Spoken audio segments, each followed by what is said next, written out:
Hi, welcome back to Shobha Rani Kannada YouTube channel.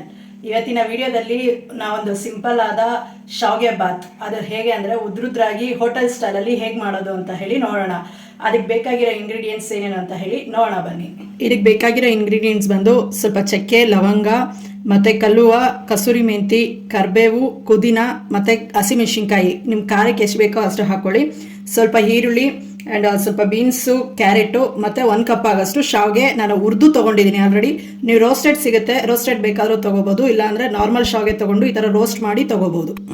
ಹೇಗೆ ಮಾಡೋದು ಅಂತ ಹೇಳಿ ಬನ್ನಿ ನೋಡೋಣ. ಮೊದಲಿಗೆ ಸ್ಟವ್ ಅನ್ಸ್ಕೊಂಡು ಸ್ಟವ್ ಮೇಲೆ ಒಂದು ಪ್ಯಾನ್ ಇಟ್ಕೊಳ್ಳೋಣ. ಈಗ ಪ್ಯಾನ್ ಬಿಸಿಯಾಗಿದೆ, ಇದಕ್ಕೆ ಒಂದು ಸ್ವಲ್ಪ ಎಣ್ಣೆ ಹಾಕ್ಕೊಳ್ಳೋಣ. ಎಣ್ಣೆ ಬಿಸಿ ಆದಮೇಲೆ ಇದಕ್ಕೆ ಸ್ವಲ್ಪ ಸಾಸಿವೆ ಒಗ್ಗರಣೆಗೆ ಹಾಕೋಣ. ಸಾಸಿವೆ ಸಿಕ್ಕಿದ ಮೇಲೆ ತೊಗೊಂಡಿರೋ ಇಂಗ್ರೀಡಿಯೆಂಟ್ಸಲ್ಲಿ ಚಕ್ಕೆ, ಲವಂಗ ಮತ್ತು ಕಲ್ಲುವ, ಕಸೂರಿ ಮೆಂತಿ,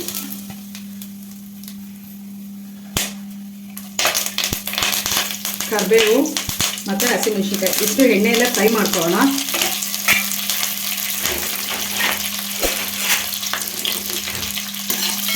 ಲೋ ಫ್ಲೇಮಲ್ಲಿ ಇಟ್ಕೊಂಡು ಇದೆಲ್ಲ ಫ್ರೈ ಆದಮೇಲೆ ಇದಕ್ಕೆ ಕಟ್ ಮಾಡಿ ಇಟ್ಕೊಂಡಿರೋಂಥ ಈರುಳ್ಳಿ ಹಾಕ್ಕೊಳ್ಳೋಣ.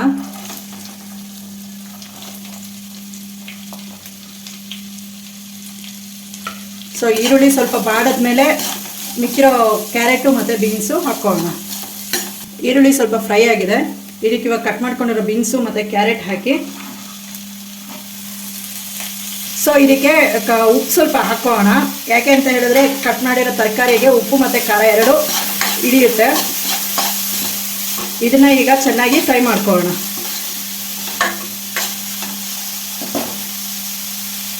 ಈಗ ಇದು ಚೆನ್ನಾಗಿ ಫ್ರೈ ಆಗಿದೆ. ಎಲ್ಲರೂ ಕಾಮನ್ ಆಗಿ ಮಿಸ್ಟೇಕ್ ಮಾಡೋದು ಈ ಸ್ಟೆಪ್ಪಲ್ಲಿ, ಯಾಕೆಂದರೆ ನೀರು ಜಾಸ್ತಿ ಹಾಕ್ಕೊತಾರೆ ಇಲ್ಲ ನೀರು ಕಡಿಮೆ ಹಾಕ್ಕೊತಾರೆ. ಇವಾಗ ನಾವು ಈ ಕಪ್ಪಲ್ಲಿ ಏನು ಅಳತೆ ತೊಗೊಂಡಿದ್ವಿ ಶಾವ್ಗೆ, ಅದೇ ಕಪ್ಪಲ್ಲಿ 1 ಕಪ್ ಆಗೋಷ್ಟು ಮಾತ್ರ ನೀರು ತೊಗೊತಾ ಇದ್ವಿ.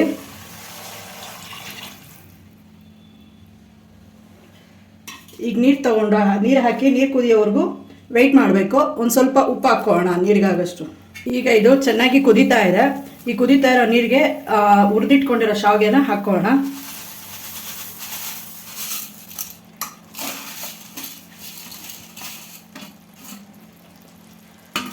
ಮತ್ತು ಒಂದು ಸ್ವಲ್ಪ ಪುದೀನ ತೊಗೊಂಡಿದ್ವಲ್ಲ, ಈ ಪುದೀನೂ ಹಾಕೋಣ.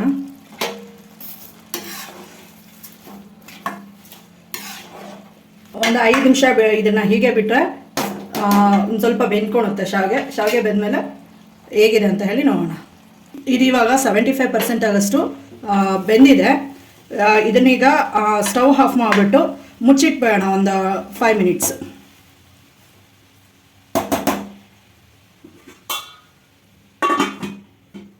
ಇವಾಗ ಇದು ಹೇಗಾಗಿದೆ ಅಂತ ನೋಡೋಣ.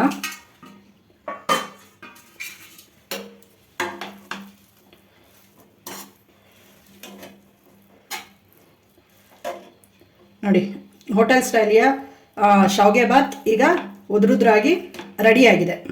ಹೇಗಿದೆ ಅಂತ ಹೇಳಿ ತಿಂದು ಟೇಸ್ಟ್ ಮಾಡೋಣ.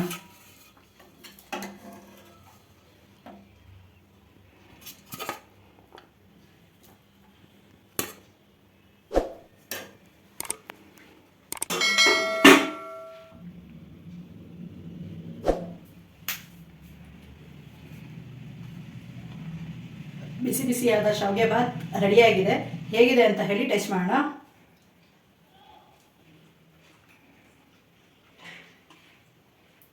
ಚೆನ್ನಾಗಿ ಬಂದಿದೆ.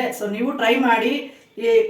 ಇಷ್ಟ ಆದರೆ ವಿಡಿಯೋ ಲೈಕ್ ಮಾಡಿ, ಶೇರ್ ಮಾಡಿ, ಸಬ್ಸ್ಕ್ರೈಬ್ ಮಾಡಿ.